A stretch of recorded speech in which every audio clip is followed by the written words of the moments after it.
ध्यान दिया जाता है। ये है अपना राजपूताना नाच, जिसे तलवारों पे इसने अपना जीवन काटा, बरछी तीर कटारों पे।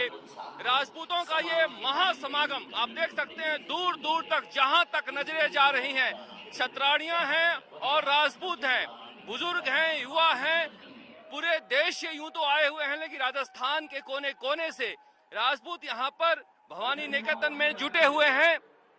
राजपूतों का ये प्रदर्शन ये दिखाता है समाज के अंदर की एक बेचैनी को, पहचान को लेकर। जिस तरह से जब ये राजपूताना स्टेट आजाद हुआ, 1956 के पहले चुनाव में 160 विधानसभा सीटों में से 54 अकेले राजपूतों के हिस्से आई थी। उसके बाद जिस तरह से सिमटते सिमटते 21 तक आ गए हैं, इस बेचैनी को कहीं ना कहीं ये दिखाता है। जिस तरह से बड़ी संख्या में कोने कोने से राजस्थान के लोग आए हुए हैं, राजपूत के समाज के जाजम पर सभी दल के नेता एक साथ आपको दिखाई दे सकते हैं। देख सकते हैं वहाँ बीजेपी की सांसद हैं दिया कुमारी, इसके अलावा बीजेपी के प्रदेश अध्यक्ष सतीश पूनिया भी बैठे हुए हैं।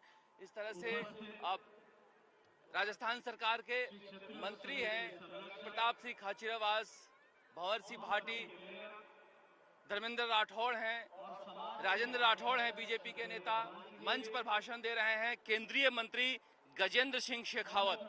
तो इस तरह से जो मंच सजा है, जाति का जो जाजम सजा है, उस पर सभी लोग आकर बैठे हुए हैं।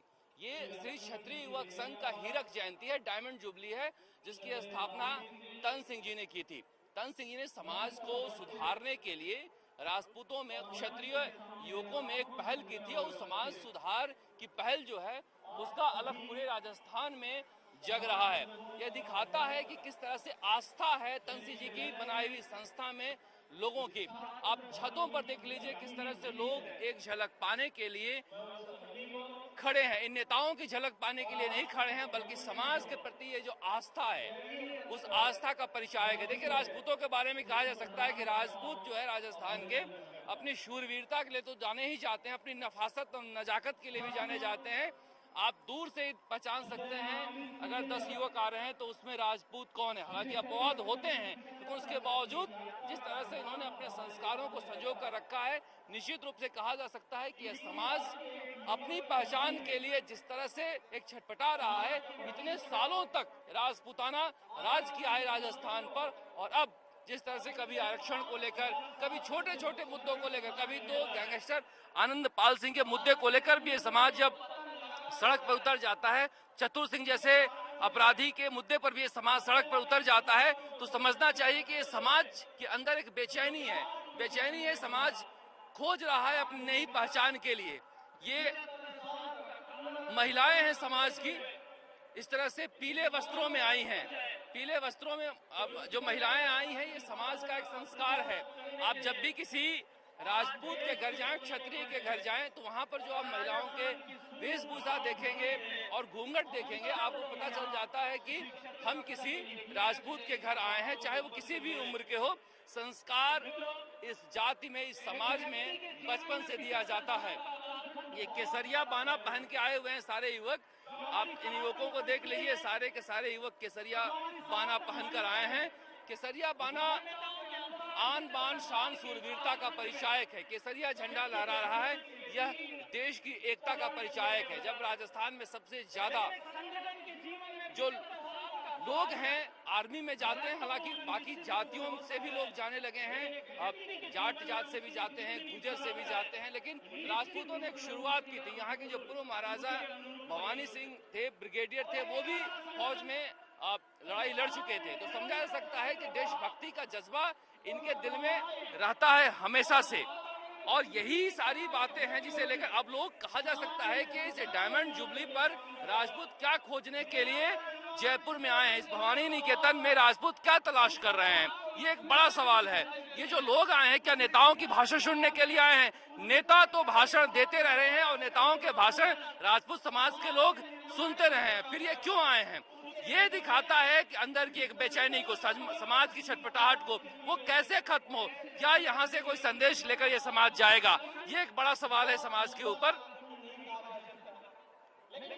जिस तरह से गांव में, शहरों में एक इज्जत हुआ करती थी ठाकुर साहब की, निश्चित रूप से जाति की वो वर्जनाएं टूटी है, समाज के ऊपर आधिपत्य की वर्जनाएं टूटी है, सामंतवाद टूटा है तो उसके जगह जो नए युवक आए हैं, नए युवक समाज में किस तरह से अपनी भूमिका को बदल पाए, किस तरह से संस्कारवान बने और आजादी के बाद जो परिस्थितियां हुई है उसमें राजपूत समाज के लोग अपने आप को कैसे बैठाकर चलें, इसी सवाल का जवाब खोजने के लिए राजपूत समाज के लोग यहाँ पर समाज के जाजम पर क्षत्रिय युवक संघ के बैनर तले जुटे हुए हैं। क्योंकि जिस तरह से देखिए कहा जाता है राजपूतों के युवकों के बारे में कि बहुत सारे भटके हुए हैं, चाहे आरक्षण का सवाल हो या फिर गांव में बहुत ज्यादा पढ़ाई लिखाई का सवाल नहीं हो, इन सवालों के वजह से यह समाज पिछले कुछ दिनों में बहुत सारी बदनामियां भी झेली है। इसलिए जो तनसिंह जी ने अलग जगाया था क्षत्रिय युवक संघ में, उसकी जरूरत पहले से कहीं अब ज्यादा है। अब समाज के जो नेता हैं, समाज के जो अगुआ हैं, इसे कैसे लेकर जाएंगे ये एक बड़ा सवाल है। लेकिन केवल सामाजिक सुधार का मसला नहीं है, मसला है राजनीतिक हिस्सेदारी की भी। लोकतंत्र में अब राजतंत्र तो रहा नहीं जो राज करे, राजनीतिक हिस्सेदारी कैसे हो इसे लेकर भी एक बड़ा सवाल है। राजस्थान में 7% जो हैं वो राजपूत हैं और 7% राजपूत ज्यादा से ज्यादा कैसे सीटें जीते। बीजेपी के जमाने में, भैरव सिंह शेखावत के जमाने में इस पार्टी की पहचान बीजेपी से हुआ करती थी, मगर जब बीजेपी ने जाटों को आरक्षण दिया उसके बाद से ये लोग टूटकर कांग्रेस की तरफ भी गए। एक बड़ा जो मसला था और अशोक गहलोत ने एक प्रयोग किया, कोटा के महाराज जो थे इचराज सिंह, उनको लेकर चुनाव लड़ाया। इस तरह से भरतपुर के भी जाट राजघराने के थे, उनको भी कांग्रेस में ले आए थे और बहुत सारे ऐसे राजघराने थे जो बीजेपी से नहीं जुड़े थे, उन्हें कांग्रेस ने जोड़ने का काम किया है। प्रताप सिंह खाचरवाल जैसे नेताओं को भी आगे बढ़ाया है। तो कहीं ना कहीं जिस तरह से अब राजपूत समाज भी बीजेपी से हटकर भी अपना विकल्प देख रहा है, जैसे वसुंधरा राजे पिछली बार जब चुनाव हारी थी तो कहा गया कि राजपूतों की एक बड़ी नाराजगी जी थी, वो वजह थी। ऐसे में एक नया कॉम्बिनेशन क्या हो सकता है और उस कॉम्बिनेशन में राजपूत अपनी हिस्सेदारी ज्यादा से ज्यादा कैसे कर सकते हैं, इसी सवाल का जवाब ढूंढने के लिए शायद इतनी बड़ी संख्या में अब लोग आए हुए हैं। लेकिन जो नेता सभी पार्टियों से आए हुए हैं, यह दिखाता है कि समाज जब एकजुट रहेगा तो चाहे वह बीजेपी के नेता हो, कांग्रेस के नेता हो या दूसरे दल के नेता हो, आपके दर पर आएंगे। ये भी एक संदेश देने की कोशिश की गई है। सचिन पायलट भी पहुंचे थे वहां पर क्षत्रिय युवक संघ के दफ्तर में मिलने के लिए तनसिंह जी से। तो कहा जा सकता है कि राजपूत अपनी एकता के जरिए, एक संगठन के जरिए, न केवल राजनीतिक, न केवल सामाजिक, न केवल आर्थिक, बल्कि एक पहचान के लिए जो लालायित है उसे खोजने की कोशिश कर रहे हैं। और सुनते हैं क्या कह रहे हैं केंद्रीय मंत्री गजेंद्र सिंह शेखावत।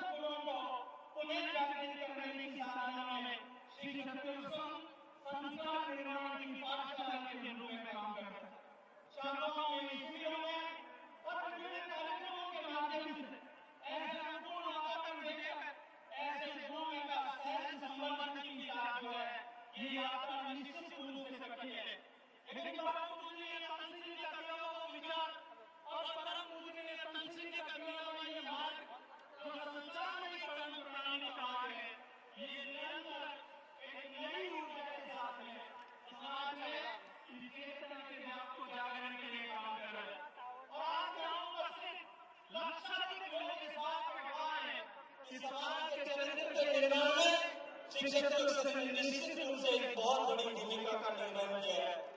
इधर राजनीतिक मंच नहीं है, लेकिन कहीं न कहीं कुछ न कुछ राजनीतिक बातें हो रही है। जब कुछ राजनीति की बातें लोग कर रहे थे, तब मेरे मन में एक विचार है कि राजनीति की बात और किसी स्थिति की राजनीति की बात की जानी चाहिए, इस मंच से नहीं की जानी चाहिए। लेकिन अंततः मेरे मन में और मेरे हृदय में अवस्थित क्षत्रिय संघ का स्वयंसेवकपन जागृत हुआ, वो जीता और एक राजनीतिक सोच जो है वो हारी। और मैं आज गर्व के साथ कह सकता हूँ कि इस संगठन के कार्यक्रम में बिना किसी राजनीति के भेदभाव के हम केवल और केवल संगठन के लिए, केवल और केवल क्षत्रिय जाति के कल्याण के लिए और क्षत्रिय जाति के कल्याण में जो धन सिंह जी ने संदेश दिया, जो दर्शन दिया कि विश्व के कल्याण के लिए क्षत्रिय का उत्थान, उसके लिए काम करते हुए आगे बढ़े। इस लक्ष्य के साथ में कि जो लोग कार्य हुए, जो लोग अमर हुए, जो चरित्र जिनका मैंने अभी जिक्र किया, ऐसे अनेक चरित्रों का वर्णन किया जा सकता है। वो चरित्र ये प्रताप का वतन खुला है आजादी के नारों पे, जहां कूद पड़ी थी हजारों पद्मिनियां अंगारों पे। ये है राजस्थान का राजपूताना, और इसी राजपूताने को प्रदर्शित करने के लिए इतनी बड़ी संख्या में यहाँ पर राजपूत समाज के लोग आए हैं। जो कुछ सुनकर जा रहे हैं, जो कुछ समझ कर जा रहे हैं, क्या वह बदलाव ला पाएंगे, ये एक बड़ा सवाल है। क्योंकि अगर डायमंड जुबली मनाई जा रही है, क्षेत्रीय युवक संघ की स्थापना की, तो राजपूत यहाँ से निकले और डायमंड की तरह, हीरे की तरह निखरा हुआ भी दिखाई देना चाहिए, जहाँ पर उनकी स्वीकार्यता हर जाति में हो, हर समाज में हो, हर राजनीतिक दल में हो। ऐसा संस्कार सीखा जाना चाहिए, और यही तनसिंह जी का सपना था। कैमरामैन शर्मा के साथ शरद कुमार, जयपुर, राजस्थान तक।